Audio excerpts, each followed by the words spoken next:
I always pose this very interesting question to people who undergo our courses and seminars. I say, imagine that one day you woke up on a different planet and you are the only person on that planet. There's nobody else around you. You have no memory of your past life. You don't know your name, anything about you at all. And so you are this blank slate and you woke up on this beautiful brand new planet which is completely uninhabited and isolated. What is the first thing that you will do? Or what are the first questions you will ask? Would you suddenly start building a house or trying to hunt and look for food? What are the first things, what are the first few thoughts that will pop into your mind? Give it a minute after this talk and then introspect on this. Many times people say different questions would come to different people's minds. But what is the fundamental question that you would ask? I think the most important questions that anybody would definitely ask are two questions. One is, who am I? And what am I doing here? Would you agree with me that these are the two questions that even you would want to know?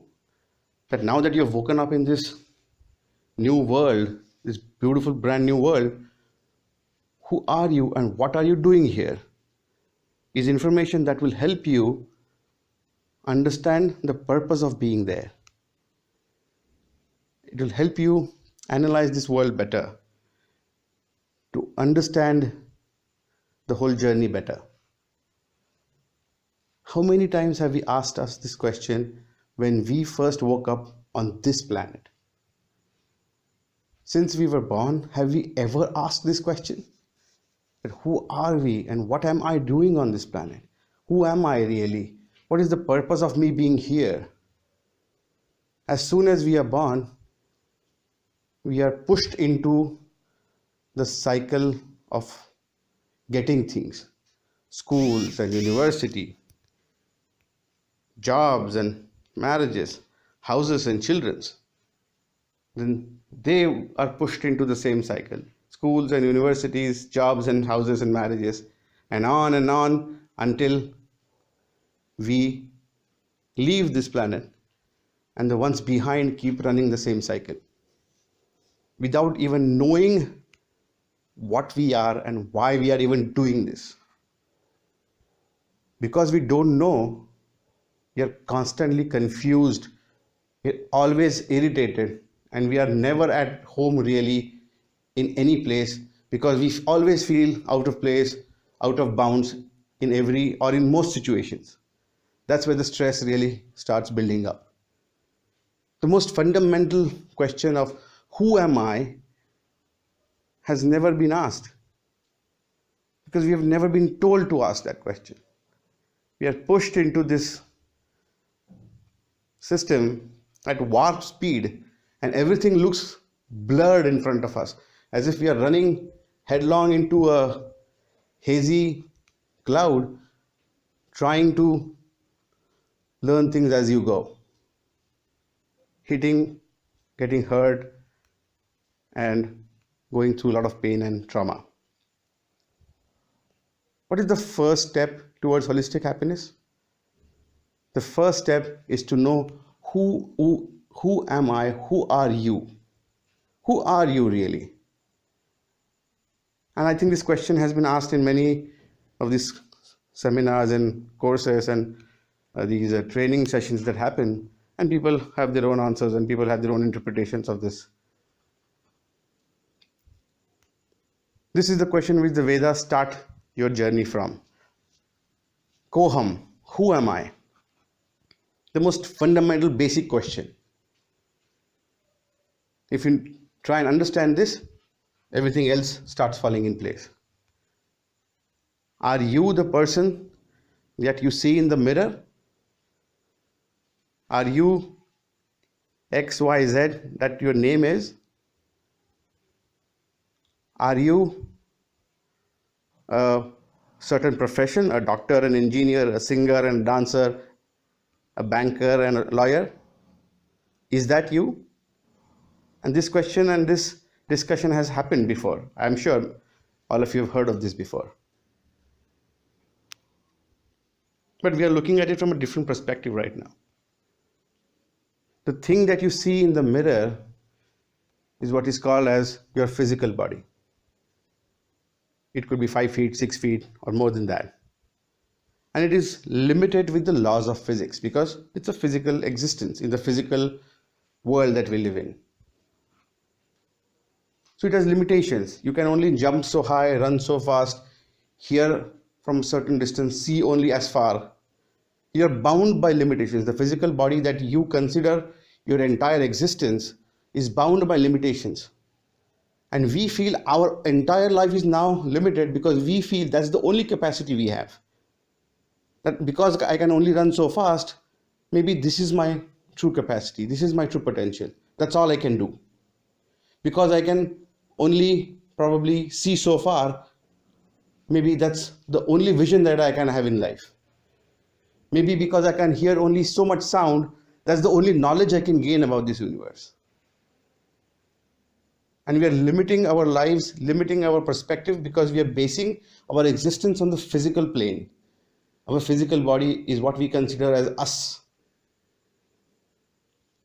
Then there is something called as your emotional plane, which is your sphere of the mind. You know how vibrant and big this sphere is? You can be sitting here, wherever you are right now, and by your imagination, you can go to the moon. You can go to Mars or probably some other planet, maybe some other universe altogether. That is the vastness of your emotional sphere. It is huge. It is not limited by any physical law. It is fantastic. It is magnanimous. It is all over the place. You can be watching the TV, eating your food, and talking on the phone at the same time. Multitasking. Maybe all of us are doing it right now. So your body, though, is limited, your mind is unlimited. It's huge. It's everywhere. And it is so beautiful and colorful that it can imagine the most beautifulest of poetry and write the best of symphonies. It is what runs our life. Do you think your body runs your life? What is your favorite color? Blue, red, green, yellow? Does your body like these colors? Or does your mind like those colors? A particular way you dress, does your body like that? The clothes you're wearing right now, did your body decide that? Or did your mind decide it for you? Who do you like? Who do you don't like? Who is your family? Who are your friends? What decides these things? Your mind does. So there is a second entity in you called as your mind, which we never really think about. We never really care about. Because we can't see it. Because we can't see it, we consider it to be non-existent. Or not as important as the body is. But when you are sleeping, and your body is not moving, and your mind is also not functioning, your existence is still there. This is your true nature, your true self, your true spiritual plane. Why? Because it is transcending the body and the mind and reaching out into this world that we call it real. And how big is this? It's as big as the universe. On the contrary, it has potential to create universes. So who are you? You are a collection of all of these things. You are a being, not a person, not your face, not your hands, not your eyes. And because we don't know all of this, because we are unaware of this, because we consider us in the limited space that we call our true self, we are leading a very limited life. You are limitless. That is your true identity. You're magnanimous. That is your true identity. You are the most creative of beings out there. That is your true identity. You can do whatever you want in your life if you decide. That is your true potential. You can create everything you want in your life. That is your true capacity. If you've ever told yourself anything else, you're wasting your time. You're wasting an opportunity. So who are you? You are the universe, manifesting itself as you at this moment.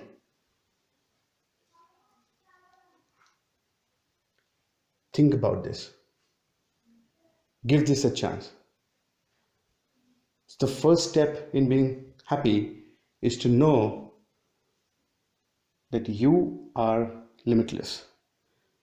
You can create a balance in your life the moment you decide to do this.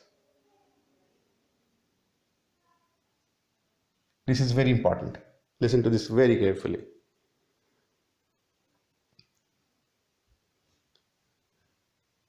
You are everything that is. And this is not the first time you are here. You've been here before. You've laughed before. You have cried before. You have smiled before. You have hated before. You have felt happiness before. You have felt pain before. And all of those journeys has brought you to this moment. This is not your first life. Why are we behaving so reckless? It's because we believe that this is the first time we are here and this is the first experience we are having of what is life. This is not your first experience. You've had these experiences before. You just don't know it right now. The moment you start looking deeper within, focusing inward rather than outward, you will start understanding all of this. So the first step forward is to know that I am the most beautifulest of creation and I'm here to learn about me. This is where I will find my true answers. This is where all the answers will come to me.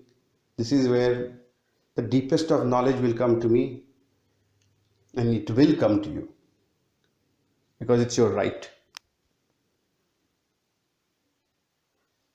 So from today, stop thinking of yourself as a weak, limited person. Start telling yourself that you are not a weak person, you are a powerful, excellent being. This will be how we begin this journey towards holistic happiness.